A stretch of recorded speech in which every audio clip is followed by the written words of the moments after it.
President Muhammadu Buhari's daughter flew on the presidential jet, Nigerian presidential jet, for a private visit to Bauchi. And a lot of Nigerians spoke out about this. They were uncomfortable, although this is not the first time that nepotism and disobedience to rule of law and certain laxes and extras that are not supposed to be there. We see most of this. This is not the first time that this will be happening anyway.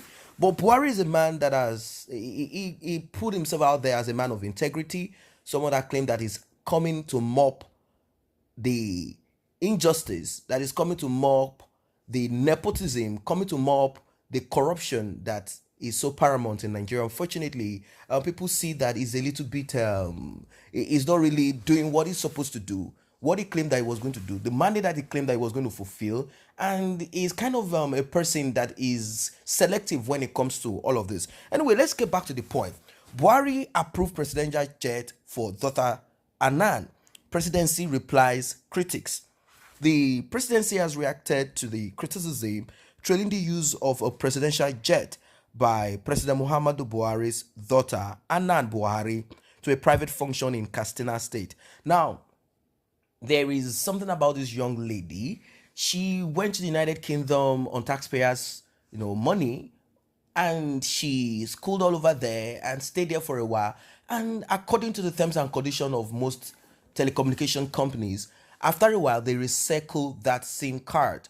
Now, I don't know why they have to do this. They can always come up with new numbers, but then that's what they do. They recycle the SIM card. And another man bought the SIM card, and all of a sudden, this lady came back from the United Kingdom and felt that she needed the SIM card again. Rather than going to the company, the telecommunication outfit that she bought the SIM card from, and renew the contract or kind of speak to them about it, she called in the SSS, the DSS, the Daura State Service, no longer the state service for the whole of Nigeria. She called them in, and they went after the man in Delta State. After tracking him, they arrested him and locked him up for more than 10 days. He was in detention. For more than 10 days, they tortured him. They did a lot of things to him, as he claimed. And eventually, this lady claimed that she forgave the guy, and then the guy was released. What a shame. I know, what this is all about. It's about people disobeying the constitution and the rule of law and how things are supposed to do, or because they are in the corridors of power. This is tyranny. Now, that's not to say that other people that are not even Buhari or presidents in the presidency, or even having any inclination to any military background. Many people, even local government chairman, they do this. And some people that think that they are connected to some people in government, they oftentimes do this. They muscle on people. They oppress people. They march on people. So this young lady took this to the private jet, flew it down to Castina. Just imagine how much fuel and what this is all about. So a lot of Nigerians complain, but the presidency has decided to respond on Buhari's daughter private visit, private function that she went in. So photos of Anand disembarking from the presidential jet had flooded social media, with some Nigerians criticizing Buhari for allegedly failing to keep his campaign promises to reduce the cost of governance under his administration. In fact, recently he said that Nigerians should not go abroad for medical treatment, but Mr. President is the number one man that goes to the United Kingdom on health issues, and even his wife, his children, and the rest of them.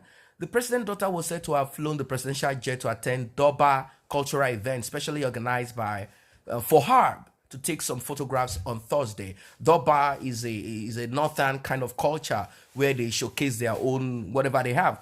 So one of the critics on Twitter, Focus Vicky, lamented that it is sad that highest level of corruption that Anand Buhari should turn presidency jet to Uber.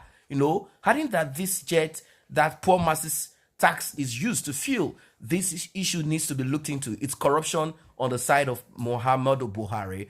But corresponding to the criticism on Saturday, Buhari's special assistant on media and publicity, of course you know who these people are. Either if it is not the other man, it's going to be this one, Garba Shehu, said the president's wife and children have the right to use the presidential jet wherever, whenever, wherever they please. It is true that a member of the first family has flown to Bauchi yesterday on a mission duly authorized. That's what he said. It wasn't an impromptu or improper trip because it followed normal procedure. The presidency informed the National Security Advisor of the mission, who in turn informed the commander of the Presidential Air Fleet, Shehu told Punch newspaper. The normal practice in existence for a long time is that the Presidential Air Fleet is available to the president and his first family and four others. These four others are the vice president, the Senate president, the speaker, and any other persons authorized by the president. Meanwhile, ahead of the 2015 presidential elections, Buhari had promised to work with the leadership of the National Assembly to cut down the cost of governance. The appropriation of 8.5 billion naira, you know how much that is in dollars, that's also in billion, for the servicing of the presidential fleet in the 2020 budget.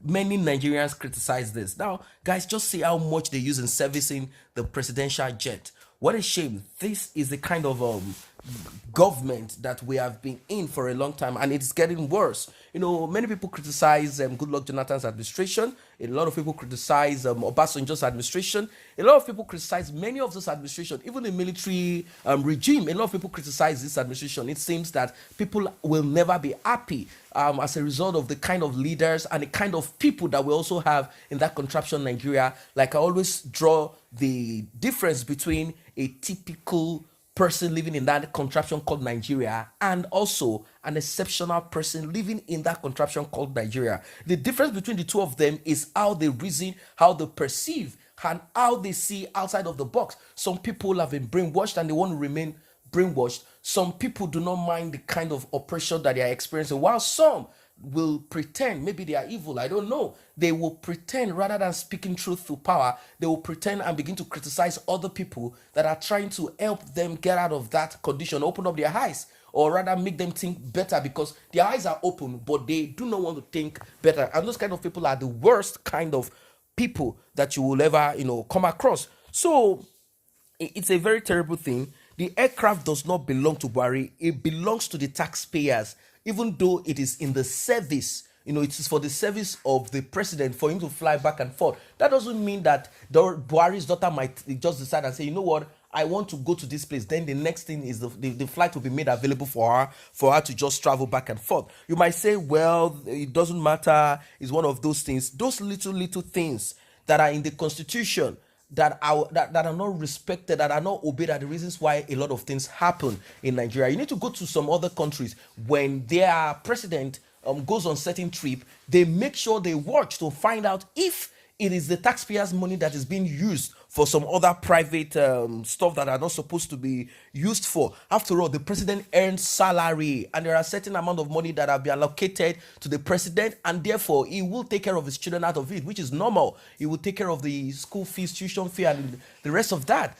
We all understand that. If Buhari wants to buy a private jet out of the money that he earns, and Nigerians know that he can pay for that, that's a different thing. He has to kind of come out publicly and plainly show us what it is. But then we are talking about transparency and rule of law. And apart from this, we are also talking about certain laws and constitution that are already sick and jaundiced. These constitutions and some of these laws are made by the military regime to suit them and to oppress the citizens. This is what I see. So a lot of people are saying maybe they are deciding to do whatever they want to do because they know there is no third term agenda.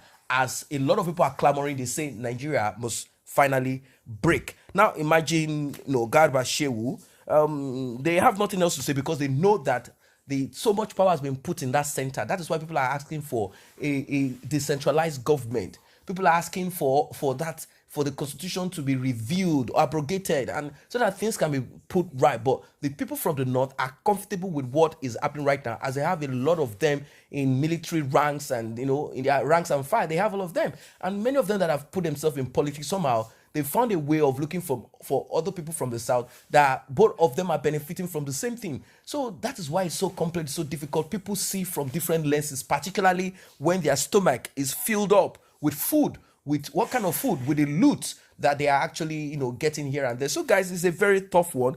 What's your reaction to what Garba Shehu said? He's the special assistant on media and publicity to Muhammadu Buhari. He said that the wife and children have the right to use the presidential jet wherever they please. Just like how a banker that has been given an official car, the official car can be used by the wife and all of that. That's what he's trying to say. So do you think in the constitution of Nigeria this is acceptable? So he said there is no big deal about that. They can use the presidential jet and use it wherever they want, fly abroad. And we are talking of very expensive presidential jet that can be flown from here to the United Kingdom, flown from Nigeria to the US. That's a very expensive one. You don't have to refuel some of these presidential jets sometimes. So we are not saying Nigeria is not a big country, but then we are saying few people, some elites out there, they are just riding on the shoulders of others. So guys, that's what it is for now. If you're not a member of this channel, let us grow it together by you tapping on the subscription button and the red notification icon bell below. And if you are already a member of this channel, I say a very big thank you for the support. Thanks for stopping by once again.